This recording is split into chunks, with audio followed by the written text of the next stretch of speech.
오늘은 복 있는 사람이라는 소제목의 6번째 시간으로 함께 말씀을 나누기를 원합니다. 계속해서 반복되지만 제가 첫 번째 시간에 성경에서 말하는 복이 있는 사람은 무엇인가, 성경에서 말하는 복은 부귀영화를 누리고 내가 원하는 것이 잘 되고 내가 갖고 싶은 걸 다 갖고 사는 것을 복이라고 얘기하지 않고, 성경에서는 나의 삶에 하나님이 함께 하시는 것을 복이다라고 말씀을 드렸어요. 그래서 이 땅 가운데에 어디서 우리 자녀들이 학교 갈 때도 하나님이 함께 해주시고, 내가 직장 생활할 때도 하나님이 함께 해주시고, 내가 곤란한 일 당했을 때도 우리 하나님이 함께 해주시고, 내가 기쁜 가운데도 우리 주님이 함께 하여 주셔서 늘 이 땅 가운데에 하나님이 나와 동행하시는 임마누엘 해주시는 것이 바로 성경에 맞서 말하는 아쉐르라는 복이다라고 말씀을 드렸어요. 그리고 예수님께서 산상수훈으로 팔복을 말씀하시면서 우리가 지금 그것을 보고 있는데, 첫 번째로는 마태복음 5장 3절에 심령이 가난한 자가 하나님 앞에 복이 있고 그 사람이 하나님 나라에 들어가게 될 것이다 라고 얘기했어요. 여러분, 하나님 나라는 하나님 앞에 거룩한 사람들이 들어가는 거예요. 그런데 여러분, 우리가 누구나 하나님 말씀에 빗대어 보면 한 사람도 거룩한 사람이 없어요. 그러면 우리는 다 하나님 나라에 들어갈 수가 없는 존재예요. 그런데 하나님 앞에, 하나님, 나는 하나님 앞에 설 수도 없고 하나님 나라를 상속받을 자격도 안 되고 하나님, 나는 죄인입니다 라고 얘기하면서 심령이 가난한 자, 내가 하나님 앞에 비정상이고 죄인이라고 고백하는 자를 하나님께서는 어떻게 해주신다라는 거예요? 불쌍히 여겨주시고 그를 하늘나라로 데려간다는 거예요. 쉽게 얘기하면 여러분, 죄인이 천국에 가는 거지, 이 땅 가운데 나는 죄가 없어, 내가 무슨 잘못을 했어 하는 사람은 천국을 상속받지 못한다라는 거예요. 그래서 심령이 가난한 자는 하나님 앞에 늘 나는 부족한 자요, 나는 모자라는 자요, 하나님 앞에 나는 설 수 없는 죄인이라고 고백하는 자가 복이 있어서 하나님 나라에 가게 된다라고 말씀을 드렸습니다. 또 마태복음 5장 4절의 말씀을 통해서 애통하는 자가 복이 있나니 그가 위로를 받게 된다라고 말씀하고 있습니다. 여러분, 여기서 애통한다라는 것은 무엇을 얘기합니까? 애통해야 하는 기간에 있는 자, 사람이 죽어가지고 장사를 치러야 되는데 유대인들은 일주일 동안 장사를 치러야 돼요. 그러면 일주일 동안 아무것도 못하는데 일주일 동안 애곡할 수 있도록 먹을 것을 제공해주고 물을 제공해줘서 그가 죽은 자를 위해서 애통할 수 있도록 그 사명도 감당하고 그 사명을 감당할 수 있게끔 도와주는 자들이 훗날에 자기들도 어려움 당했을 때 하나님이 그들에게도 은혜를 베푸셔서 충분히 애통할 수 있도록 만들어 주셔서 그들을 위로해 주신다라고 말씀을 드렸어요. 그래서 우리는 늘 하나님 앞에 우리가 가지고 있는 애통한 마음들, 또 다른 사람들이 어려움을 당하고 눈물 흘리는 일을 당했을 때 그들의 눈물을 닦아주고 그들 곁에서 함께 위로해 줄 수 있는 사람이 되어질 때 하나님이 나도 위로해 주는 복을 주신다라고 말씀드렸습니다. 또 마태복음 5장 5절의 말씀을 통해서는 온유한 자가 복이 있다라고 했어요. 이 온유한 자라는 것은 무엇이냐 하면, 억울한 일을 당했을 때에 내 손으로 내 힘으로 그것을 해결하는 것이 아니라 억울한 일을 당했음에도 불구하고 하나님 앞에 맡겨두는 것을 이야기한다 그랬어요. 그래서 땅을 빼앗겼을 때에 원래의 땅 주인인 하나님 앞에 얘기하는 거예요. 하나님, 내 삶에 저 땅이 하나님 주신 것인데 이렇게 저렇게 해서 저 사람이 뺏어갔습니다. 하나님, 저거 하나님의 것이니까 도로 찾아서 저한테 주십시오. 그래야 제가 살아갈 수 있지 않겠습니까? 라고 이 세상의 억울한 일들, 이 세상에 환난당한 것들을 다 주님 앞에 아뢰이고 참는 거예요. 그러면 우리 하나님께서 복을 주셔서 땅을 기업으로 주신다라고 말씀하고 있습니다. 또 지난주는 마태복음 5장 6절을 통해서 의에 줄이고 목마른 자에 대해서 우리가 살펴보았죠. 여러분, 의에 줄이고 목마른 자는 무엇입니까? 의인을 얘기하는 거예요. 그리고 성경에서 말하는 의인은 그 행동으로 그의 의로움을 나타내야 하는데 그것이 바로 가난한 자를 구제하는 것이다 라고 성경은 말하였습니다. 그래서 내 것을 가지고 나도 넉넉하지 못하지만 내가 좀 덜 먹고 내가 좀 덜 쓰고 저 굶은 사람, 입지 못하는 사람을 도와줬을 때에 나도 줄이고 나도 어렵게 되지만 하나님은 결국 어때요? 나의 줄인 것들과 나의 벗은 것을 우리 하나님이 책임져 주신다라는 거예요. 그래서 의에 줄이고 목마른 자들은 복이 있나니 저희가 배부를 것이며 하나님께서 채워주시는 복을 주신다라고 말씀했습니다. 그러면 오늘은 5장 7절의 말씀을 통해서 긍휼히 여기는 자는 복이 있나니라고 얘기하는 긍휼히 여기는 자에 대해서 우리가 한번 말씀을 생각해 보기를 원합니다. 여러분, 우리가 하나님의 말씀을 듣고 기도하면서 긍휼이라는 단어를 제법 많이 사용합니다. 이 세상 나가면은 긍휼이라는 단어를 잘 사용하지 않아요. 일반 여러분 사회생활하면서 긍휼이라는 단어를 잘 들어보지도 못하고 잘 사용하지도 않습니다. 그런데 교회에 오면 긍휼이라는 단어를 꽤 많이 듣고 우리도 꽤 많이 기도할 때 사용을 하지요. 그런데 이 긍휼이라는 단어를 조금 우리나라 말로 쉽게 이야기를 하자면 불쌍히 여기는 것을 이야기하는 거예요. 하나님 나를 긍휼히 여겨 주십시오라고 얘기하는 거예요. 하나님 나를 좀 불쌍히 여겨 주십시오. 아이고, 성경에서 많은 사람들에게 긍휼을 베풀어라 얘기하는 것은 뭐예요? 사람들을 불쌍히 여길 줄 알아라라고 말하는 것입니다. 그래서 긍휼히 여기는 자는 불쌍히 여기는 자, 또 불쌍히 여김을 받는 것을 말해요. 그런데 이 긍휼이라는 단어, 성경의 원어인 히브리어를 보면 라하밈이라는 단어로 긍휼이라는 단어가 쓰여져요. 그런데 이 라하밈이라는 단어는 어디서부터 유래했냐면 레헴이라는 단어로부터 라하임이라는 단어가 나왔어요. 그래서 이 레헴이라는 원래의 단어를 보니까 이 레헴이라는 단어는 뭐냐면 여인의 태 또는 자궁을 이야기하는 거예요. 어머니 뱃속, 아이가 자라는 어머니 뱃속을 레헴이라고 얘기해요. 그리고 거기서 파생한 단어가 바로 긍휼이라는 단어입니다. 그러니까 여러분, 이 긍휼이라는 것은 어머니와 뱃속에 아이가 함께 관계를 맺고 함께 느끼는 감정을 얘기하는 거예요. 여러분, 저는 애를 안 뵈봐가지고 잘 모르겠지만 여러분 TV에서나 아니면 텔레비에서나 다큐멘터리를 보면 어때요? 엄마가 막 기분 좋은 일이 있으면 뱃속에 아이가 어떻게 해요? 막 발길질도 막 하고 신나게 막 움직이죠. 그런데 어머니가 만약에 우울증이 걸리고 어머니가 힘들고 그러면 애가 어때요? 땡땡하게 뭉쳐가지고 막 어머니 배를 아프게 하고 그러는 걸 볼 수 있어요. 또 어머니들이 섭취하는 그대로의 음식을 아이들이 어떻게 됩니까? 영향을 받아요. 우리 둘째 아이미를 가졌을 때에 우리 그 집사람이 물냉면을 그렇게 많이 먹었어요. 물냉면을 서울에서 먹으러 맨날 갔어요. 그런데 우리 아이미는요, 여름만 되면 자꾸 냉면 해달래.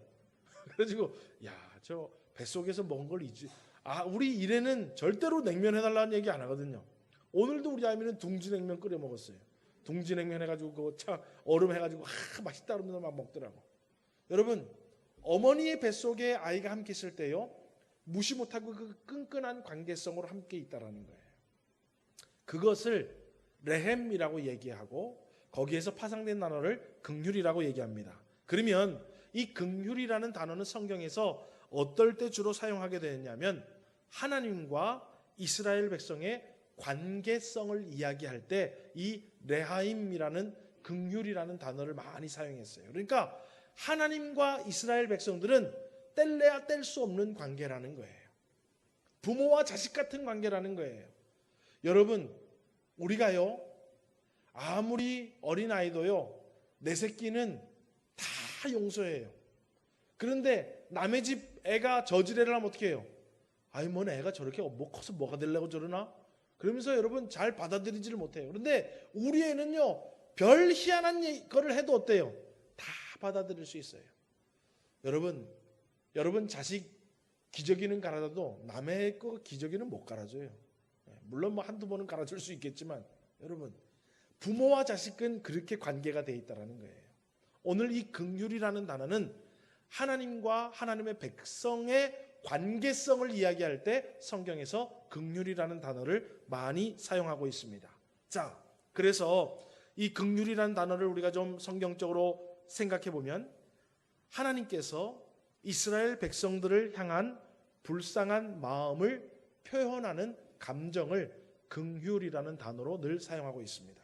하나님께서 이스라엘 백성들이 어려움을 당해 이방 나라한테 곤욕을 치르고 있든지 아니면 여러 가지 연유로 인해서 환난과 고난 가운데 있을 때 하나님은 자기 백성을 향해서 무슨 단어를 사용하신다고요? 긍휼이라는 단어를 사용하세요. 또 하나님의 백성들이 불순종해가지고 또 하나님의 심판을 받아요. 하나님의 심판을 받다가 아이고 우리가 하나님 앞에 잘못했구나, 우리가 왜 하나님 말씀에 그렇게 불순종했지, 그러니까 우리가 이렇게 됐지라고 하나님 우리를 좀 도와주십시오, 잘못했습니다 라고 얘기하면 또 하나님이 어떤 단어를 사용하신다고요? 긍휼이라는 단어를 사용해요. 그래 너희들이 이제 깨달았구나, 다시 나한테 돌아올 거지, 그래 내가 너희들 그렇게 심판하면서도 내 마음이 너무나도 아팠다, 내가 너희들 얼마나 불쌍했다고, 그래 다시 내가 너희들을 회복시켜 줄게 하면서 또 긍휼의 은혜를 베풀 때에도 이 긍휼이라는 단어를 사용해요. 그러니까 하나님은 언제 어디서든지 하나님의 백성들을 향해서 어떤 단어를 사용하고 계신다고요? 긍휼이라는 단어를 사용하세요. 자, 그러면 여러분 이제 성경을 보면, 오늘 본문의 말씀을 보면 긍휼히 여기는 자라고 되어 있어요. 그러니까 지금 긍휼히 여김, 하나님으로부터 우리는 긍휼히 여김을 받았지만 하나님은 또 어떤 사람이 복이 있냐면 우리가 다른 사람을 향해서 긍휼히 여기는 것을 그 사람에게 또 복을 내려주시겠다라고 오늘 성경은 말하고 있습니다. 그러면 여러분, 다른 사람을 향해서 우리가 긍휼히 여기는 것은 무엇을 또 얘기하는가? 우리가 좀 쉽게 마태복음 18장을 통해서 우리가 알 수 있어요. 마태복음 18장 21절에 보면은요, 예수님의 제자 베드로가 예수님에게 묻습니다. 우리 한번 같이 본문을 마태복음 18장 21절에서 22절을 같이 한번 읽어보겠습니다. 시작.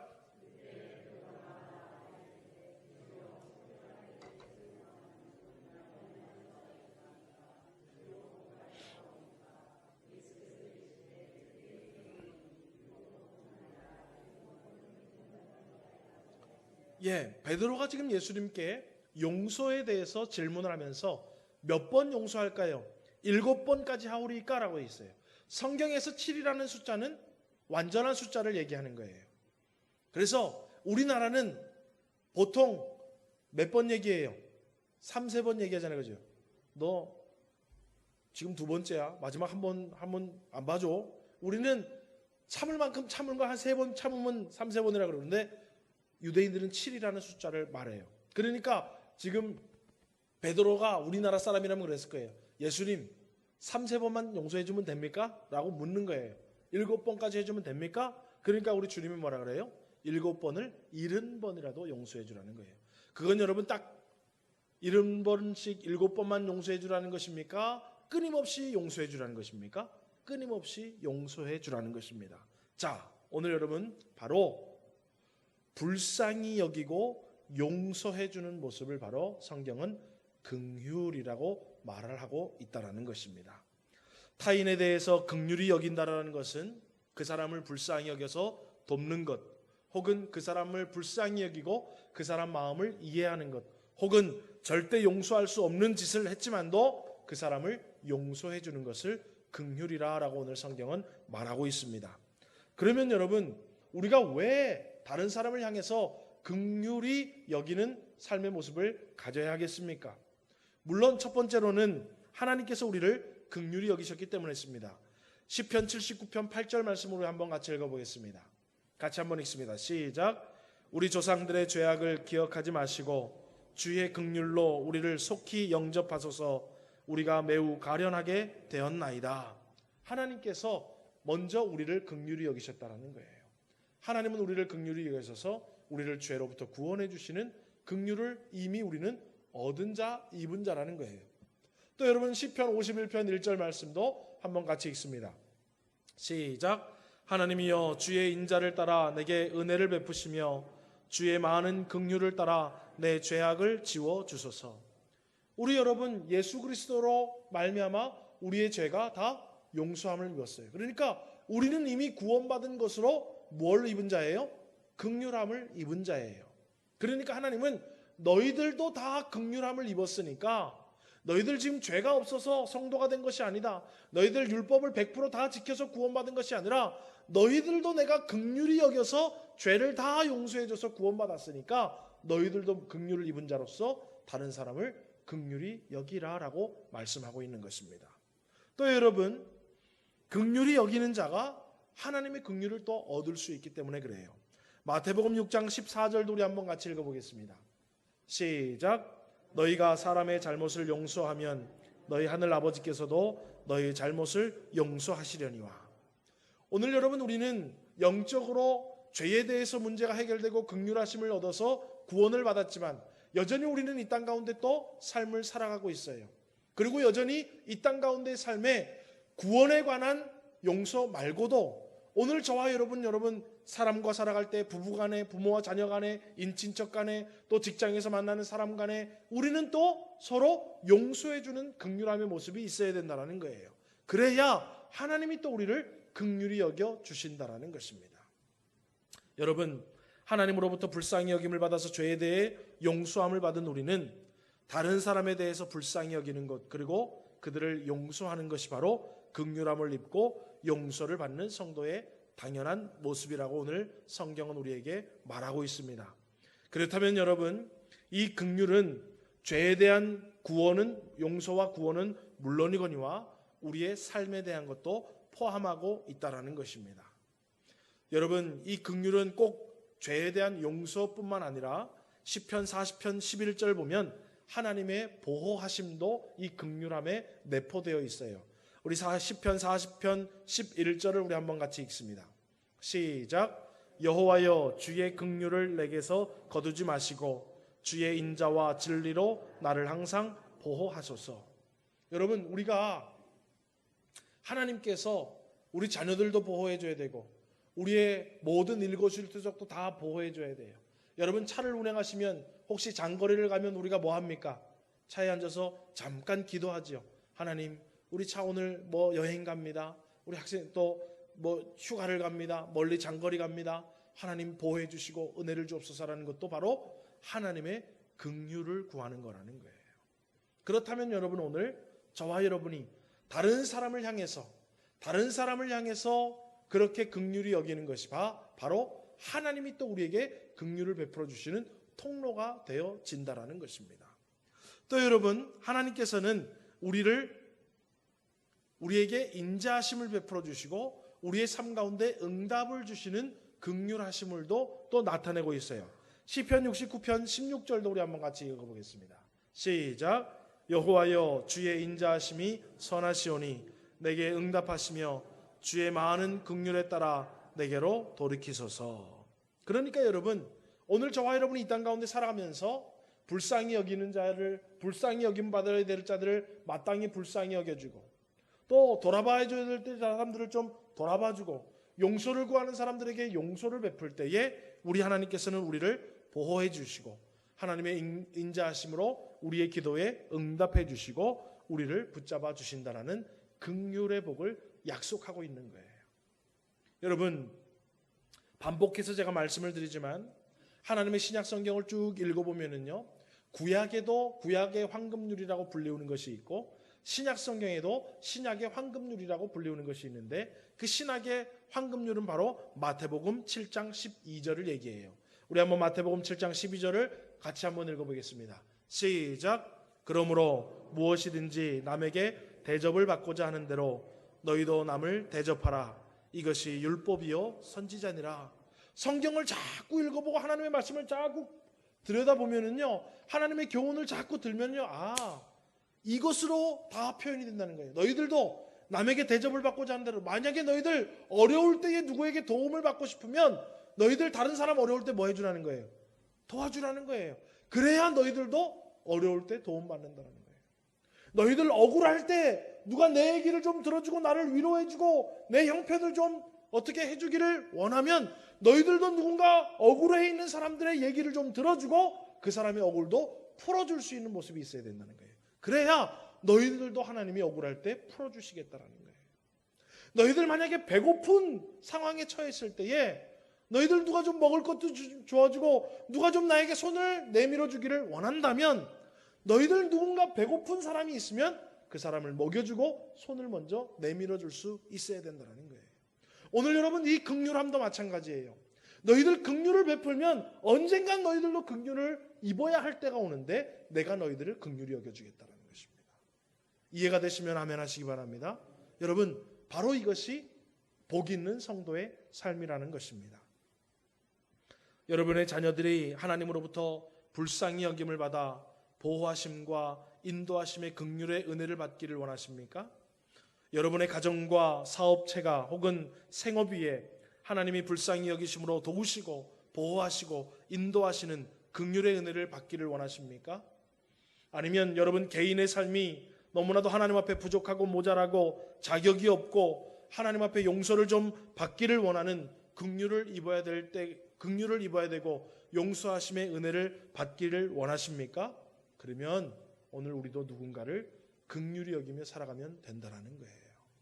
내가 긍휼을 베풀면 하나님께서 우리 자녀들도 긍휼을 베풀어 주시고 우리 직장 위에도 긍휼을 베풀어 주시고 내 사업장에도 긍휼을 베풀어 주시고 내 영적인 문제 가운데도 긍휼을 베풀어 주시고 내 육적인 삶의 문제 가운데도 긍휼을 베풀어 주시겠다라는 것이 오늘 마태복음 5장 7절에 긍휼히 여기는 자에게 복이 있나니 저희가 긍휼히 여김을 받으실 것이라고 말씀하고 있는 것입니다. 여러분, 우리는 모두 나와 우리 가족에게는 너무 관대하지만 타인에게는 관대하지 못한 우리의 삶을 볼 수 있습니다. 오늘 여러분, 우리 자녀들에게 관대한 만큼, 우리 가족에게 관대한 만큼 다른 사람들에게도 관대함을 베풀어 긍휼을 베풀 수 있는 저와 여러분 되기를 주의 이름으로 축원합니다. 오늘 여러분 한번 이 말씀을 기억하고 생각해 보십시오. 현재에 내가 좀 긍휼을 베풀어야 할 사람이 누가 있는가?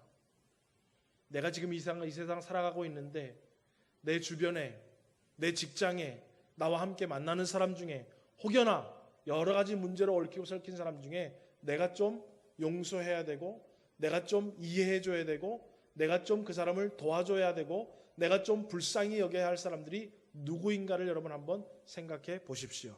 그리고 그들을 위해서 언제, 어디서, 어떻게 내가 긍휼을 베풀 수 있겠는가를 여러분 생각하고 저와 여러분이 실질적으로 많은 사람들에게 긍휼을 베푸는 은혜로 살아가기를 주의 이름으로 축원합니다. 마태복음 6장 14절에서 15절 말씀을 우리 한번 같이 보겠습니다. 함께 읽습니다. 시작.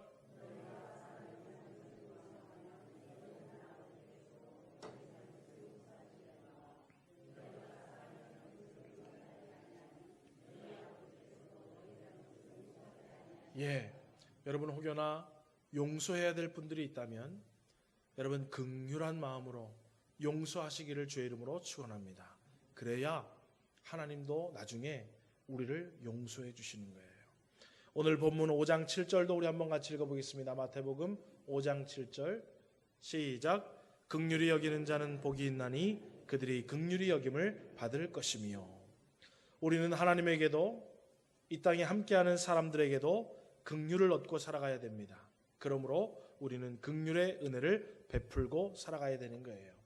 그렇다면 여러분 반대로 혹시 내가 다른 사람한테 좀 긍휼을 입어야 될 때가 있다면, 좀 직설적으로 얘기하면 내가 좀 다른 사람들한테 잘못을 해서 용서를 받아야 할 일이 있다면 여러분 어떻게 해야 되겠습니까? 마태복음 5장 23절에서 24절은 우리에게 이렇게 말하고 있어요. 제가 한번 읽습니다. 여러분 눈으로 한번 보십시오. 그러므로 예물을 제단에 드리려다가 거기서 내 형제에게 원망 들을 만한 일이 있는 것이 생각나거든 예물을 제단 앞에 두고 먼저 가서 형제와 화목하고 그 후에 와서 예물을 드리라. 용서받아야 될 일이 있다면 가서 뭐 하라는 거예요? 용서를 구하라는 거예요. 다시 말하면 긍휼히 여김을 받아야 될 일이 있다면 가만히 있다고 긍휼히 여겨주는 것이 아니라 나를 좀 용서해달라고, 내가 좀 괜히 왜 그랬는지 모르겠다 그러면서 가서 용서를 구해야 용서를 받을 수 있다라는 것입니다. 여러분 긍휼히 여긴다라는 것은 내게 범죄한 형제가 용서를 구할 때 용서를 베푸는 것이 되는 거예요. 여러분 용서를 구하지도 않는데 어떻게 긍휼을 베풀 수 있습니까? 그렇다면 오늘 저와 여러분이 하나님에게도 긍휼히 여김을 받으려면 어떻게 해야 돼요? 하나님 앞에 나와서 우리의 죄를 고백해야 돼요. 그냥 입 싹 닫고 가만히 있다고 하나님이 용서해 주는 거 아니에요. 예배에 나와서 가만히 앉아 있다고, 예배에 참석했다고 하나님이 용서해 주는 게 아니라는 거예요. 긍휼히 여김을 받고 싶으면 뭐 하라는 거예요? 하나님 앞에 용서를 구하라는 거예요. 하나님 이렇게 살면 안 되는데 또 이렇게 살았네요. 하나님 내 마음의 심보가 아직도 성화되지 못해서 이런 마음을 먹었네요. 하나님 나도 모르게 습관적으로 또 이렇게 했네요 하고 하나님 앞에 불쌍히 여겨달라고, 용서해달라고 이야기하라는 거예요. 그러면 하나님이 뭐 해주신다는 거예요? 용서해 주시고 긍휼을 베풀어 주신다는 겁니다. 또 여러분, 우리가 이 땅 가운데 살아가면서 내가 행여나 잘못함으로 말미암아 저 사람에게 내가 좀 용서를 받아야 될 것이 있다면 하나님에게만 얘기하지 말고 그 사람 찾아가서 좀 뭐 하라는 거예요? 사과도 하고 용서도 구하라는 거예요. 그러면 하나님이 어떻게 준다는 거예요? 아이고, 내가 가서 그렇게 얘기한다고 그 사람이 마음을 열고 그렇게 할까? 하나님께서 그 마음을 감동시키셔서 여러분을 용서받게 만들어 주시겠다라는 것입니다. 여러분, 땅에서 매면 하늘에서 어떻게 된대요? 매고, 땅에서 풀면 하늘에서 어떻게 하는데요? 풀어진대요. 여러분, 오늘 저와 여러분이 땅 가운데 살아가면서 하나님에게 긍휼을 얻는 것도 중요하지만 이 땅 가운데 많은 사람들에게 혹여나 용서받을 일이 있다면 여러분, 용서를 구하시고 긍휼함을 얻을 수 있는 은혜의 삶을 살아가기를 주의 이름으로 축원합니다. 오늘 여러분, 용서는 죄를 용서한다기보다는 죄를 지은 사람을 용서하는 것입니다. 그래서 여러분, 요한복음 8장에 보면은요, 많은 사람들이 예수님을 시험하려고 현장에서 가늠하다 잡힌 여인을 붙들어 왔어요. 그래서 모세의 율법에 의하면 돌로 치라 그랬는데 이 여자를 어떻게 하겠습니까? 그러니까 예수님이 땅바닥에 막 글을 쓰시면서 뭐라 그래요? 너희 중에 죄 없는 자가 먼저 돌로 치라 그러니까 다 도망갔지요. 그러면서 예수님이 그 여인에게 하시는 말씀이 요한복음 8장 11절입니다. 우리 한번 8장 11절을 같이 읽어보겠습니다. 시작.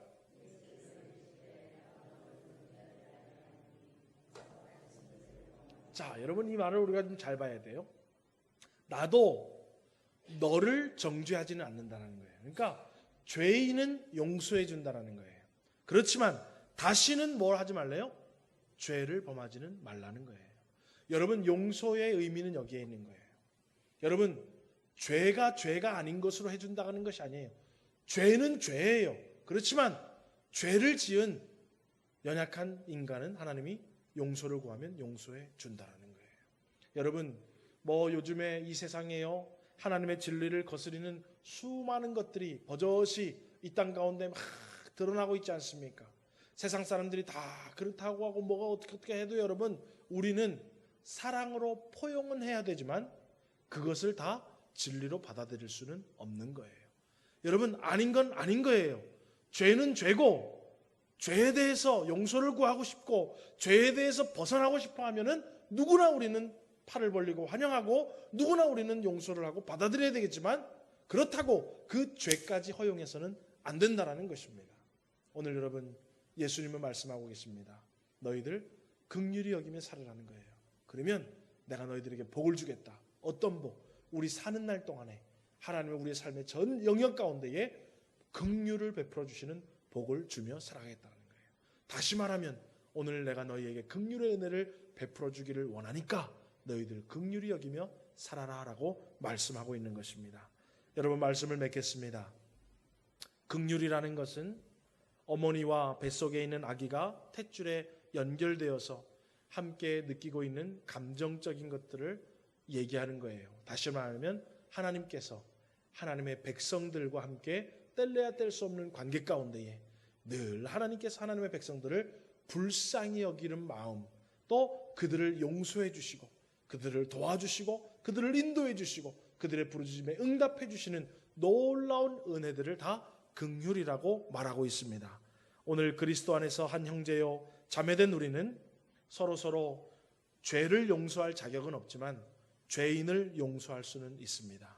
오늘 저와 여러분, 용서를 구할 것들이 있다면 저와 여러분이 용서를 구하고 혹여나 누군가 나에게 와서 용서를 구한다면 여러분 용서를 해주고 긍휼히 여길 수 있는 은혜가 있기를 주의 이름으로 축원합니다. 왜냐하면 저와 여러분은 이미 하나님으로부터 먼저 긍휼함을 얻은 자입니다. 그리고 하나님은 지금도 우리를 긍휼히 여겨주시고 계신다라는 거예요.